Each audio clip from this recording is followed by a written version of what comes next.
Welcome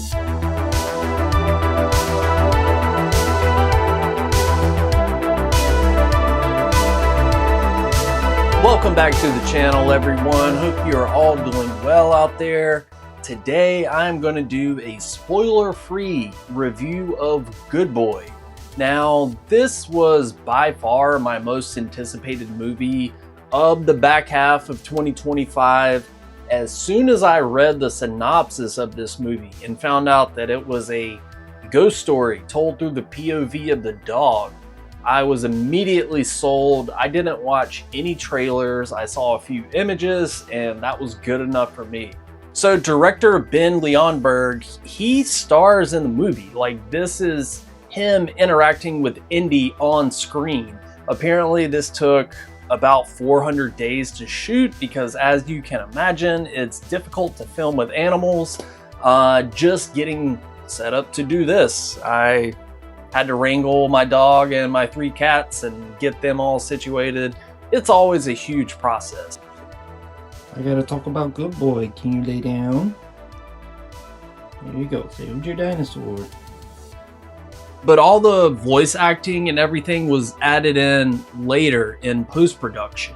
And I will get to some cons of the movie, but I think that would be my biggest one. But overall, I really enjoyed this movie. The director said that he's been sitting on this idea for a long time. He got the idea watching Poltergeist. If you recall, there's that scene where the dog senses that something is going on in the house before everyone else. And he said, I want to see the movie from that dog's perspective. And I love that. That's such a unique concept. This just kind of adds to this string of movies we've gotten lately told through different POVs, and I'm all for it. I loved In a Violent Nature. I was a big fan of Presence earlier this year, just for being a simple, moody ghost story. Like, not every movie has to say something extravagant and be this huge show. I kind of like these, it's not meant to be an insult, but these mid-range, subtle ghost movies, and Good Boy fits right in there. This would pair nicely with Presence. First of all, Indy the dog is phenomenal. Not only is he clearly adorable as hell, I mean, look at him. He's a great actor.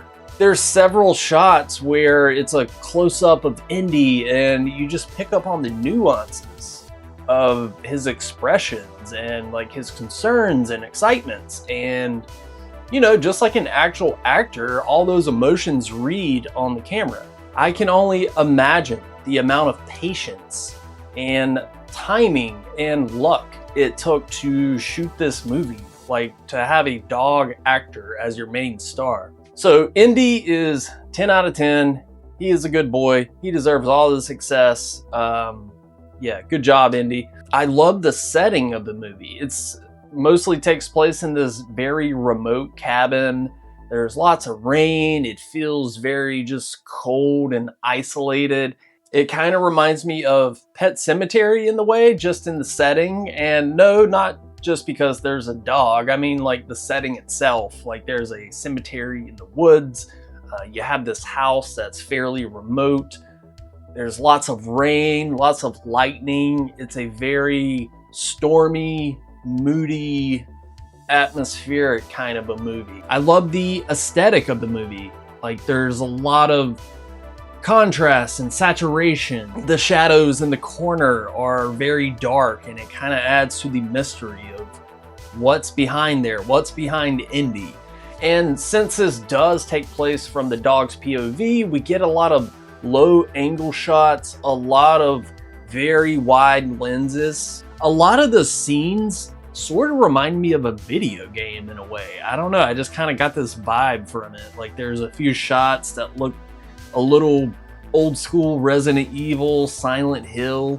Having this video game aspect, or aesthetic, I guess, while it's a positive, I feel like it kind of hurts the movie, in the sense that everything we see on screen was filmed at the time with Indy with no dialogues. Everything was added in afterwards. All the sound design, which is great as well, all of that was added later, and I think you can kind of feel the disconnect there. Like the voice doesn't quite sync up with the emotion that should be portrayed.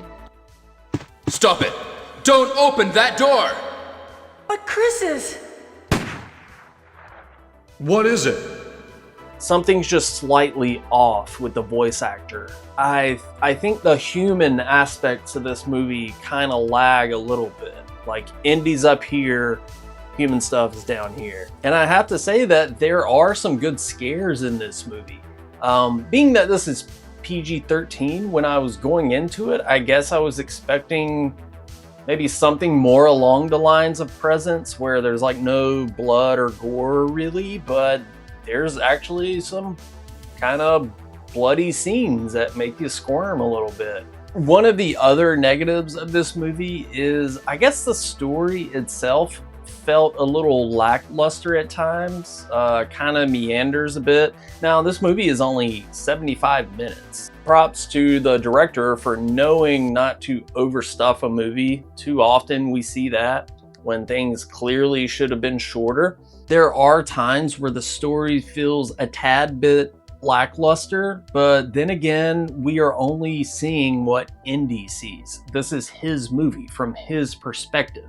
So of course, that's going to simplify things a bit. This is a movie about love and loss and companionship. This is an emotional movie. It's quite tragic.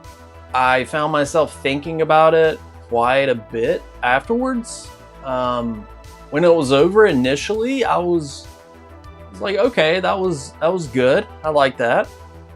But it's one of those movies that just kind of stuck with me, and I kept thinking about it a day or two afterwards. I still am. I still intend on going to the theaters to watch this. For one, I just want to support this movie because as horror and movie fans, we should support this kind of unique experience, I think. But I also want to see how this plays on the big screen. I can't sit here and say that this is like 5 out of 5 perfect movie.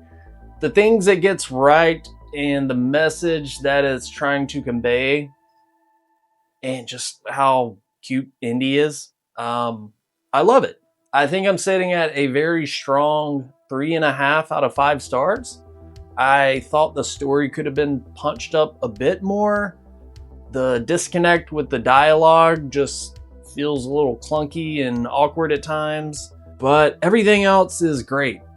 Scares, atmosphere, Indy, the message of the movie, the lasting impact that it had on me. I will definitely keep an eye out for what this director does next. Indy is truly a great actor, more so than a lot of people you see out there these days. But yes, go see Good Boy. Watch this for yourself. Let me know what you thought about the movie. Let me know in the comments. I'm curious to see how this movie's going to be received from general audiences. I could see a lot of people being like, oh man, I was so bored, nothing happened. I can already hear it. And while the movie does at times test your patience, I think this movie is trying to say a lot, and for the most part, it achieves it. Yeah, go see Good Boy, support Indy. God, he's so cute. Thank you so much for watching. Thumbs up the video, share it with your friends, subscribe to the channel. Yeah, thank you so much for watching. Catch you next time.